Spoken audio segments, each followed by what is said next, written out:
Hello बच्चों, कैसे हैं आप सब। आई होप कि आप सब बहुत बढ़िया हैं। लर्निंग आउटकम पर आधारित जो कक्षा 3 की गैप सामग्री है आपको दी गई है। तो इस वीडियो में मूल्यांकन नंबर 5 और पेज नंबर करेंगे 18 से यानी 18 से। हिंदी का है बच्चों।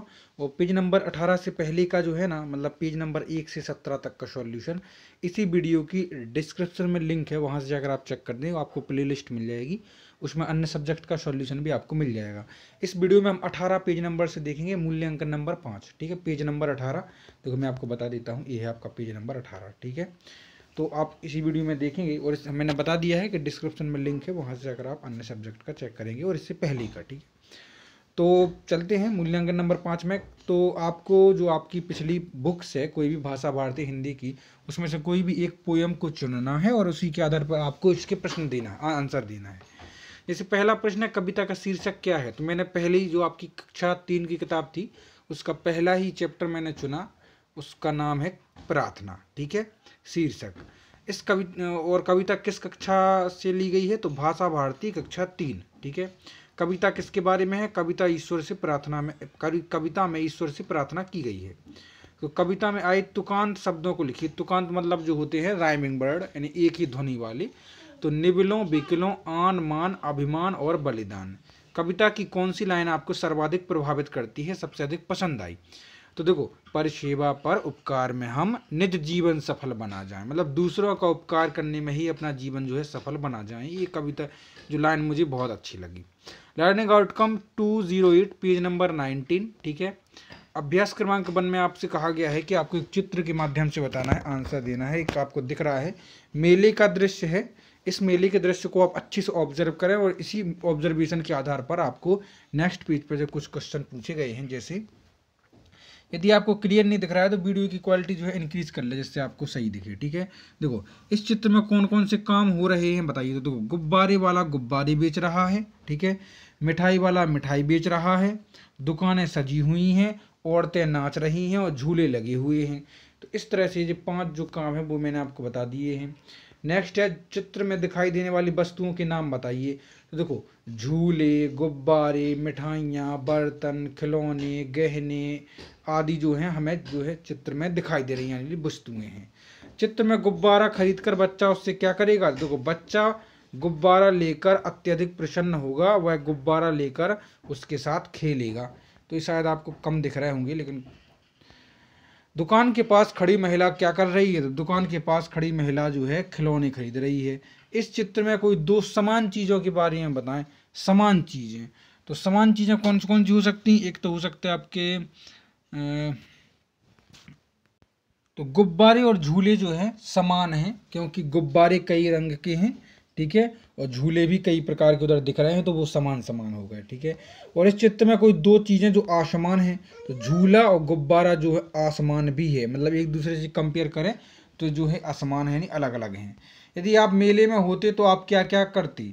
देखो, यदि हम मेले में होते तो हम निम्न सामान खरीदते, हम गुब्बारा खरीदते, हम खिलौने खरीदते, हम झूला भी झूलते, वहाँ हम नई नई वस्तुओं का आनंद लेते। अब चलते हैं नेक्स्ट पेज पर, पेज नंबर 22। पेज नंबर 22 अभ्यास क्रमांक 2 में आपको 2 चित्र दिए गए हैं। उसके ऑब्जर्वेशन में आपको इनमें 6 अंतर आपको निकालना है, डिफरेंसेस बताना है दोनों पिक्चर्स में, चित्र नंबर 1 और चित्र नंबर 2 में। देखो, पहले चित्र में पक्षी हैं, दूसरे चित्र में नहीं हैं। देखो, आप ऑब्जर्व करें तो आपको पता चलेगा कि पहले में पक्षी उड़ रहे हैं पर दूसरे चित्र में नहीं है। पहले चित्र में भेड़िया है, ठीक है, लेकिन दूसरे में तो नहीं है ना। पहले चित्र में लड़का पेड़ के नीचे है और दूसरे चित्र में लड़का पेड़ के ऊपर है।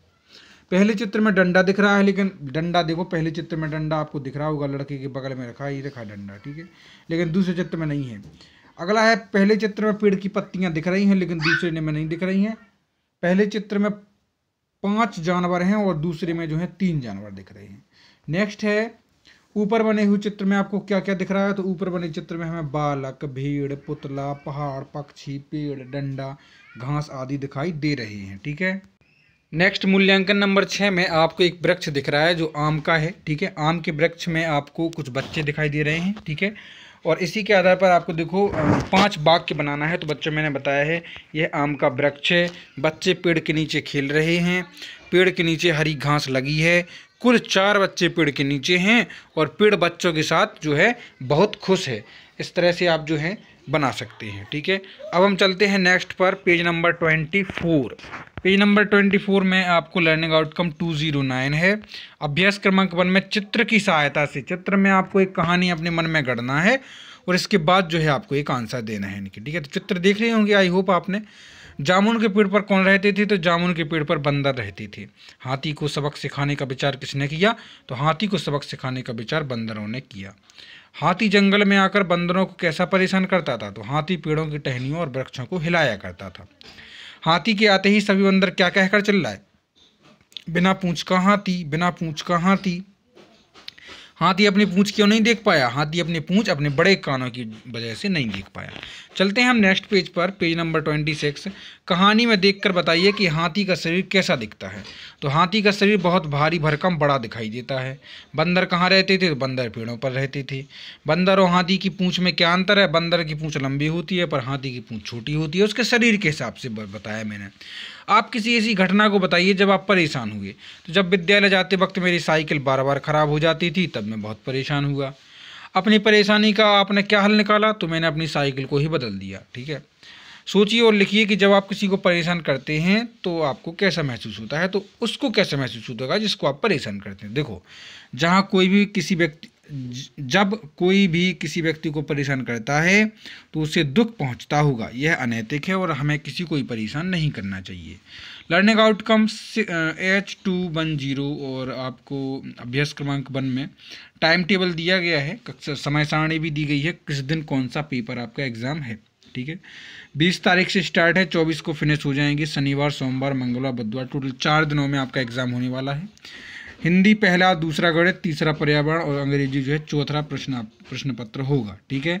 इसके आधार पर आपको आंसर देना है। तो समय सारणी में अंतिम प्रश्न पत्र किस विषय का है? तो बच्चों अंतिम प्रश्न पत्र आप देख सकते हैं अंग्रेजी विषय का जो है अंतिम प्रश्न पत्र है, ठीक है।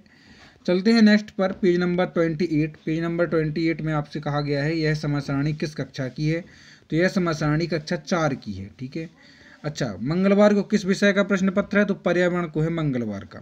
हिंदी के प्रश्न पत्र की दिनांक क्या है? तो 20 मार्च 2021 को जो है हिंदी का प्रश्न पत्र है। किस प्रश्न पत्र के लिए अवकाश मिला है? तो गणित विषय के लिए अवकाश जो है आपको दिया गया है, बीच में एक गैप है। प्रश्न पत्र का समय क्या है? तो प्रश्न पत्र का समय 10:10 AM यानी अपराह्न से 12 बजे तक, 12:30 बजे तक। सारणी में छूटे हुए सप्ताह कौन कौन से हैं? तो 4 दिन तो आपके लिखे हैं, लेकिन गुरुवार, शुक्रवार और रविवार जो है वो ऑफ है, छूटा हुआ है। अभ्यास क्रमांक 2 में आपको एक सूचना जारी की गई है कि शासकीय प्राथमिक शाला रतनबर्री दिन शनिवार को जो है क्या है विद्यालय में आयोजन होना है 2 बजे के बाद बाल सभा का। तो आपको सभी को उपस्थित रहना अति आवश्यक है, ठीक है। तो बाल सभा में किस विद्यालय में आयोजित होगी? तो शासकीय प्राथमिक शाला रतनबर्री में जो है जो शाला जो है आपकी लगेगी बाल सभा। बाल सभा के आयोजन का समय क्या होगा? तो दोपहर के 2 बजे के बाद जो है आपकी जो है बाल सभा होगी। आपके विद्यालय में किस दिन बाल सभा होती है? तो भैया हमारे विद्यालय में शनिवार को बाल सभा होती है। आपने बाल सभा में कौन कौन सी गतिविधियों में भाग लिया? तो हमने बाल सभा में कविता, गीत और चुटकुले सुनाए। यह सूचना किसके लिए दी गई है? तो यह सूचना छात्रों को दी गई है, सभी छात्रों को। बाल सभा का आयोजन किस दिन किया जा रहा है? तो बाल सभा का आयोजन शनिवार को किया जा रहा है। यह सूचना किन कक्षाओं के लिए है? तो यह सूचना सभी कक्षाओं के छात्रों के लिए है, आप देख सकते हैं, ठीक है। तो अब चलते हैं हम नेक्स्ट पर। तो आपको एक विज्ञापन दिया गया है। विज्ञापन एक बच्चा तरीका है कि अपनी किसी भी वस्तु को प्रचार करने का, तो वो विज्ञापन होता है। यहाँ पर किसी कोचिंग इंस्टीट्यूट का प्रचार दिया गया है। यहाँ पर नवोदय विद्यालय में प्रवेश हेतु शिक्षण दिया जाता है सुबह के 10 से 8 बजे से 10 बजे तक, यानी टोटल 2 घंटे। पता है सीमेंट रोड पिपरिया। यह विज्ञापन किस कार्य के लिए दिया गया है? तो यह विज्ञापन नवोदय परीक्षण के लिए दिया गया है, नवोदय परीक्षा की कोचिंग के लिए। नेक्स्ट है विज्ञापन में किस विद्यालय में प्रवेश के लिए बात की हो रही है? तो नवोदय विद्यालय में जो शिक्षण कार्यालय है उसके लिए आपकी बात चल रही है। अगला है शिक्षण कार्य का निर्धारित समय क्या रखा गया है? तो 10 बजे से सुबह के 8 बजे से 10 बजे तक। शिक्षण के लिए कितने घंटे का समय दिया जा रहा है? तो शिक्षण के लिए 2 घंटे का समय दिया जा रहा है, ठीक है, क्योंकि 8 से 10 है तो 2 घंटे ही लगेंगे। किस स्थान पर शिक्षण का कार्य किया जा रहा है? तो सीमेंट रोड पिपरिया, यह जो है आपका पता है। कक्षा प्रश्न नंबर 6 है, तो आप भी एक विज्ञापन बनाए। तो देखो मैंने बनाया सीमा साड़ी सेंटर, ठीक है। हमारे यहाँ सभी तरह की रंग बिरंगी अलग अलग कपड़ों में सभी कंपनियों की साड़ियाँ उपलब्ध हैं, वो भी सस्ते दामों में। इधर आप अपना पता लिख सकते हैं जो आपका पता है, ठीक है।